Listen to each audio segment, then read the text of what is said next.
Assalamualaikum warahmatullahi wabarakatuh. Pemirsa Jember 1 TV dimanapun panjenengan berada, kita bertemu lagi dalam Status Embun, sebuah program yang menyejukkan, memberikan nilai-nilai kerohanian. Meskipun walau status, tapi dia bisa memberikan arti dalam kehidupan kita. Satu hal dalam kehidupan ini, manusia seringkali menyadari bahwa keberadaannya ada nilai-nilai di jasmaninya dan juga nilai-nilai di rohaninya. Nilai jasmani tentunya adalah menyangkut fisik, menyangkut kekuatan tubuh, dan rohani ini sesuatu hal yang tidak tampak dan tidak tersentuh, tetapi dia penting artinya dalam kehidupan ini. Proses bagaimana perjalanan rohani bisa berkembang, satu tema yang hari ini sangat mampu memberikan nilai-nilai bagaimana mengembangkan rohani adalah mengembangkan potensi rohani oleh Ustadz Uzair Damairi yang sudah hadir bersama kita. Assalamualaikum warahmatullahi wabarakatuh, Ustadz. Waalaikumsalam warahmatullahi wabarakatuh, Ustadz Joko. Ini menarik sekali ini. Satu hal saya sampai bolak-balik melihatnya, mengembangkan potensi rohani. Kalau kita bicara jasmani, mungkin kita bisa menyentuh tubuh ini. Kemudian badan lemah ya tinggal makan gitu ya. Kemudian terasa gerakannya pun terasa. Kalau sakit panas gitu ya. Jadi ada tanda-tanda secara fisik yang mampu kita deteksi. Nah, bicara mengembangkan rohani ini sangat menarik karena deteksinya tidak bisa secara fisik. Iya, kita tidak bisa melihat secara langsung bahwa ini rohaninya sakit atau enggak ini. Baik, Ustadz. Kami beri kesempatan, saya pribadi ingin mendengarkan tausiah panjenengan untuk berbicara masalah mengembangkan potensi rohani. Monggo, Ustaz. Bismillahirrahmanirrahim. Alhamdulillahirabbil alamin wassalatu wassalamu ala sayyidil mursalin nabiyyina Muhammadin wa ala alihi wa sahbihi ajma'in. Amma ba'd. Allahumma inna nastahdika li arsyadi amrina wa zidna ya rabbana min karamika wa fadlika ilma yanfa'una. Para pemirsa sekalian yang dimuliakan oleh Allah Subhanahu wa Ta'ala, memang manusia ini memiliki potensi-potensi di dalamnya. Secara global, potensi-potensi manusia itu terbagi menjadi dua: potensi ruhani, dan yang kedua adalah potensi jasmani, potensi fisik seperti yang dikatakan oleh Ustadz Joko tadi. Adapun pembagian ini sebenarnya berdasarkan dari kenyataan bahwa penciptaan manusia itu terdiri dari dua unsur. Unsur pertama, unsur fisik atau jasmani, yaitu tanah. Di mana Allah Subhanahu wa Ta'ala menciptakan manusia dari unsur tanah. Dalilnya di Al-Qur'an banyak. Di antaranya wa min ayatihi an khalaqalakum min turabin. Dan di antara kebesaran-kebesaran Allah adalah menciptakan kalian dari tanah. Bahkan tidak hanya tanah, ada unsur air juga. Dalilnya apa? Wa ja'alna minal ma'i kulla syai'in hayy. Dan kami menciptakan dari air itu setiap benda yang hidup. Di dunia ini, benda yang hidup itu semua ada unsur airnya. Bahkan dalam proses penciptaan Nabi Adam yang tercipta dari tanah, di situ juga ada proses yang disebut dengan dari tin, tanah liat. Tanah liat ya pastinya ada unsur tanah dan ada unsur air. Nah, inilah simbol dari bahwa manusia itu memiliki potensi-potensi fisik di dalam dirinya. Adapun potensi rohani itu terungkap atau bisa kita baca dari penciptaan manusia dari ruh. Ketika Nabi Adam diproses, diciptakan oleh Allah, kemudian sudah dibentuk dari tanah liat tersebut, kemudian Allah meniupkan pada diri Nabi Adam ruh. Fa idza sawaituhu wa nafakhtu fihi min ruhi faqa'u lahu sajidin.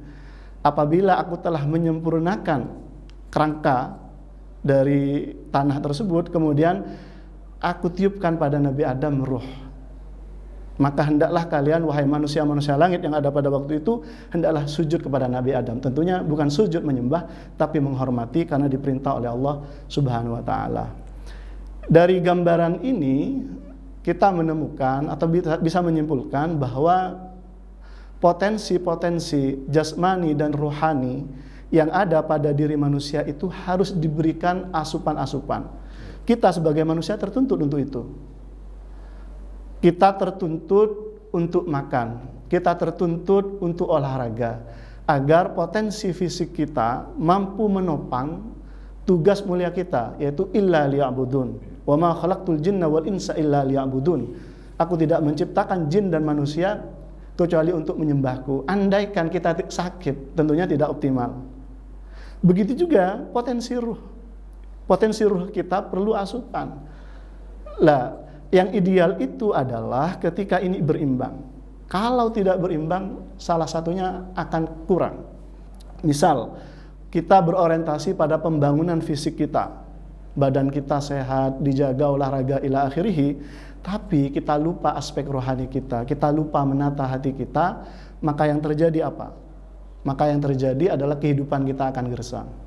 Begitu juga sebaliknya, ketika kita fokus orientasi kita hanya pada ibadah rohani, puasa, seterusnya, tapi melupakan aspek jasmani, itu juga tidak ideal. Bahkan mungkin kita akan cepat mati karena nggak sehat ya.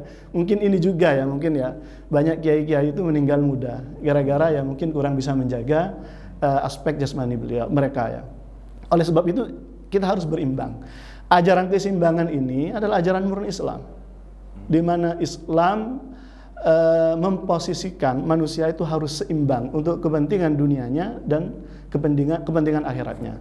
Wabtaghi fi ma ataqallahu ad-daral akhirata wa la tansa nasibaka minad dunya. Carilah, gapailah yang Allah persiapkan untuk kalian manusia di akhirat. Tapi jangan sampai kalian lupa bagian dunia kalian. Dan ini diperkuat oleh fakta-fakta sejarah di mana para sahabat itu kadang-kadang terlalu terobsesi dengan akhirat, terobsesi dengan potensi-potensi rohaninya, sehingga mereka lupa akan kepentingan-kepentingan atau kebutuhan-kebutuhan jasmaninya. Ini terjadi pada beberapa sahabat. Ini ada cerita yang menarik antara Abu Darda dan Salman Al-Farisi. Kedua-duanya itu disaudarakan oleh Nabi ya. Kan kita tahu bahwa Ansor dan Muhajirin dijadikan saudara oleh Nabi besar Muhammad SAW. Di antaranya Salman dan Abu Darda. Abu Darda ini adalah seorang pada waktu itu ya ahli ibadah. Beliau siang puasa, malam tidak tidur, sholat. Dan kurang perhatian kepada istri. Sehingga suatu saat Sayyidina Salman datang ke rumah Abu Darda dan menemukan istrinya berbaju dengan baju yang katakanlah kusut. Kemudian ditanya, kok bisa begini kamu? Itu saudaramu itu sudah lupa dengan dunia, sudah tidak ingat dengan dunia. Kemudian Sayyidina Abu Darda datang dan menyuguhkan makanan kepada Sayyidina Salman. Kemudian beliau berkata, kul, makan. Kemudian apa jawaban Sayyidina Salman? La akul hatta ta'kul. Saya enggak akan makan sehingga kamu makan. Akhirnya mereka makan. Lah, pada hari itu juga Sayyidina Salman ini nginep di rumah Sayyidina Abu Darda. Katakanlah setelah Isya, Sayyidina Abu Darda ini pergi ke musholanya, mau sholat. Kemudian oleh Sayyidina Salman, sudah jangan sholat, sini tidur. Kemudian selang beberapa waktu, Sayyidina Abu Darda bangun dan mau ke musholanya. Sudah, jangan, sini tidur lagi. Kemudian baru setelah akhirul lail, di akhir malam, sekarang bangun dan sholat. Kemudian Sayyidina Salman berkata kepada Sayyidina Abu Darda, fa inna li rabbika 'alaika haqqan. Memang kau punya kewajiban kepada Allah. Wa inna li zaujika 'alaika haqqan. Kau juga punya kewajiban kepada istrimu. Wa inna li nafsika 'alaika haqqan. Dan kau juga punya kewajiban kepada dirimu. Fa'ati kulladzi haqqin haqqahu. Maka berikanlah atau tunaikanlah kewajiban-kewajibanmu itu secara proporsional. Kemudian Abu Darda mungkin kurang pas, akhirnya datang kepada Rasulullah dan bercerita tentang kejadian tersebut. Apa kata atau sabda Nabi besar Muhammad SAW? Sadaqa Salman. Benar Salman itu. Jadi kita idealnya memang harus bisa menyeimbangkan antara pemenuhan kita terhadap potensi-potensi jasmani kita dan potensi-potensi rohani kita. Iya. Itu. Oke. Baik Ustadz, ini menarik sekali ya. Ternyata dalam kehidupan antara jasmani dan rohani ini perlu perimbangan yang luar biasa. Tadi sempat disinggung bahwa di dalam diri manusia tadi ada unsur ruh ya. Rohani. Iya. Kalau mengamati manifestasi dari ruh dalam diri manusia itu seperti apa, Ustaz? Oke. Potensi ruh yang ada pada manusia itu ada di dua hal ya. Pertama akal, intelektual. Yang kedua itu adalah hati. Akal dan hati. Dan hati. Akal ini banyak sih definisi ulama-ulama itu tentang akal ini. Intinya akal itu adalah potensi berpikir yang dimiliki oleh manusia. Iya, iya. Potensi berpikir ini harus diasah dengan ilmu pengetahuan. Dalam konteks beragama, pengetahuan itu sangat penting, sangat penting sekali. Imam Al-Ghazali mengatakan, al-ilmu bila amalin junun. Ilmu tanpa aplikasi itu gila. Kita tahu bahwa misalnya jenengan sakit, katakanlah darah tinggi, terus ada gule. Jenengan tahu bahwa gule itu sangat berbahaya. Akan meningkatkan. Kemudian jenengan makan, itu kan kegilaan. Karena kita menjerumuskan pada diri, sudah tahu, tapi kita masih bersikukuh menjerumuskan diri kita kepada mara bahaya. Kemudian sebaliknya, al-amal wal amalu bila ilmin, amal tanpa ilmu la yakun, tidak akan pernah terjadi. Amal perbuatan tanpa pengetahuan nggak mungkin terjadi. Salat tanpa tahu tentang wudu, rukun salat nggak mungkin terjadi. Aturan-aturan yang ditetapkan tidak tahu, tidak terlaksana juga. Betul, ya, iya. Nggih. Syuting kalau nggak tahu ilmunya nggak jadi juga. Oke, baik Ustaz. Tadi menyangkut urusan pikiran yang menyangkut ilmu pengetahuan, kemudian nilai-nilai batin yang menyangkut keimanan. Kan manifestasinya itu dari ruh manusia ini ya. Iya. Kemudian perjalanan berikutnya dalam pola mengembangkannya seperti apa, Ustaz? Oke. Tadi kita telah sebutkan bahwa akal itu manifestasi dari ruh. Iya. Berarti cara mengoptimalkan, memaksimalkan potensi ruh kita itu langkah pertama adalah dengan pengetahuan. Pengetahuan itu adalah pondasi dari keimanan, dan iman itu tempatnya di hati. Kita tahu juga kalau kita bicara tentang hati ini kan tempat perasaan, cinta dan yang lainnya. Dan ini perasaan ini penting untuk kita asah. Sebab banyak dari kita itu bersolat tapi tidak khusyuk. Banyak dari kita tahu tapi tidak melakukan. Lah inilah fungsi dari menata jiwa, menata hati. Oleh sebab itu, bagaimana cara kita menata hati ini agar hati ini memiliki kecenderungan yang lebih akan kebaikan. Tentunya setelah pengetahuan, apa selanjutnya? Kira-kira apa yang akan membuat kita semakin terdorong untuk melakukan hal-hal yang positif dalam kehidupan? Langkah pertama, sebenarnya kalau kita bicara hati ini sangat luas. Tapi minimal pertama yang harus kita lakukan adalah bersama dengan orang-orang baik. Orang-orang baik itu mengalirkan energi positif. Terutama ketika kita menemukan orang-orang soleh yang mana kalau kita melihat dia saja sudah termotivasi untuk ibadah. Ini sangat jarang. Tapi minimal dengan orang-orang yang satu ide dengan kita, satu visi dengan kita, bahwa mereka bersama-sama untuk berjalan dalam kebaikan. Wa ta'awanu 'alal birri wat taqwa wa la ta'awanu 'alal itsmi wal 'udwan. Barangkali ini juga yang menjadi dorongan ya, atau menjadi motivasi para sufi itu membuat thariqah. Karena thariqah itu kan komunitas yang sama-sama ingin usul sampai kepada Allah Subhanahu wa taala. Dari komunitas itu kan satu dengan yang lain saling memotivasi, saling mendorong, saling mengingatkan. Setelah kita memiliki teman yang baik, kita harus selalu sadar, menyadari bahwa kita ini adalah butuh kepada Allah Subhanahu wa taala. Ya ayuhan nas antumul fuqara'u ilallah wahai manusia, kalian itu adalah orang-orang yang sangat butuh kepada Allah Subhanahu wa taala. Kenapa? Kalau kita melihat diri kita ya, melihat diri kita, bertafakur tentang diri kita itu tidak mungkin secara mandiri memenuhi seluruh kebutuhan-kebutuhan kita. Baik kebutuhan yang sifatnya jasmani, fisik maupun sifatnya rohani. Karena demikian, maka kita harus menanamkan bahwa kita butuh kepada Allah Subhanahu wa taala. Butuh kepada Allah Subhanahu wa taala berarti membuang takabur. Membuang kesombongan pada diri kita. Dan ini yang diajarkan Nabi. Nabi itu doanya apa? Allahumma waffiqna lima tuhibbu wa tardah. Ya Allah, berikan kami taufik untuk melakukan yang kau sukai dan yang kau ridhai. Nabi berdoa, apalagi kita. Ya. Jadi diwajibkanlah bahwa setiap manusia itu ya wajib untuk berdoa, wajib untuk memberikan nilai-nilai baik, karena orang-orang sekitarnya juga harus orang-orang baik yang didekatin gitu, Ustaz. Betul. Baik, mungkin yang terakhir nih, Ustaz.